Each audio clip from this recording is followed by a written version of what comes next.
ჩვენი რეპორტაჟი მარკუს აჭარელის ქუჩიდან, სადაც მოსახლეობა მდინარე აჭარისწყალზე დამცავი ჯებირების მშენებლობას ითხოვს. 12 ოჯახი სექტემბერში მდინარის ადიდების შედეგად დაზარალდა. მათ 20 წლის წინ თვითნებურად დაკავებული ტერიტორიების დაკანონებაც სურთ. მდინარე ყოროლისწყლის მარჯვენა სანაპიროზე მარკუს აჭარელის ქუჩაზე ნასახლარები 7 თვის წინ გაჩნდა. ბერიძების ორსართულიანი კაპიტალური სახლისგან ეხლა საძირკვლის მხოლოდ ეს ნანგრევები შემორჩა. დაახლოებით 7 თვის წინ ადიდებულმა მდინარემ გვიან ღამით სახლს ჯერ ფუნდამენტი გამოუშალა, მოგვიანებით კი მთლიანად დაანგრია. მაშინდელ სტიქიას საბედნიეროდ ადამიანები უვნებელნი გადაურჩნენ. შემოდგომის წყალდიდობის დროს წალეკვის საფრთხის წინაშე ამ დასახლებაში კიდევ 11 ოჯახი აღმოჩნდა. სამი წყალდიდობა ხო იყო, პირველზე ცოტა, მეორეზე და კი თანდათან რო წაიღო, მოვიდა სახლის ძირში იყო წყალი და ეს ოჯახი იყო გადასახლებული დროებით უქირავა სახელმწიფო დენზეში. ადიდებული მდინარისგან მიტაცებული ტერიტორია ახლა ხელოვნური გრუნტითაა შევსებული, თუმცა ეს შეღავათი ადგილობრივებს დამშვიდების საფუძველს არ აძლევს. პატარა ბავშვებით წყალდიდობა მოხდება გზაზე გძინავს მდინარის მანქანაში. შიშისგან ვერ დაგვიძინია. ისინი გაზაფხულზე მდინარის ადიდებას კიდევ ველოდებიან, თუმცა დამცავი დამბების მშენებლობა დღემდე არ დაწყებულა. მაგრამ ჯებირი გჭირდება.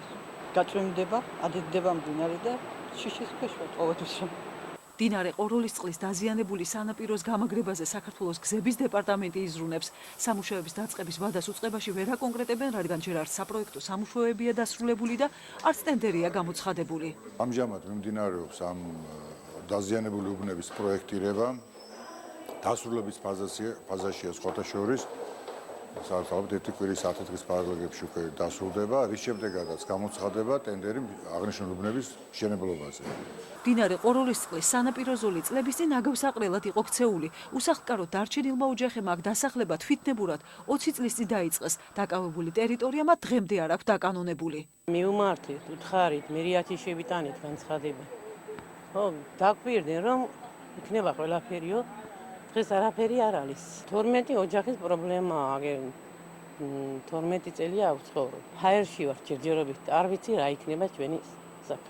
ბათუმის საკრებულოში განმარტავენ, რომ მიწის საკუთრების აღიარებაზე ამ ოჯახებს თავის დროზე უარი ეთქვათ, რადგანაც სანაპიროსთან არსებული ტერიტორია საცხოვრებლად უვარგისად ითვლება. თუ სანაპირო დამცავი ნაგებობით გამაგრდება და შესაბამის დასკვნაც დაიდება, შესაძლოა საკრებულოს მიწის აღიარების კომისიამ ამ ოჯახებზე ნაკვეთების გადაცემის საკითხი ხელმეორედ განიხილოს.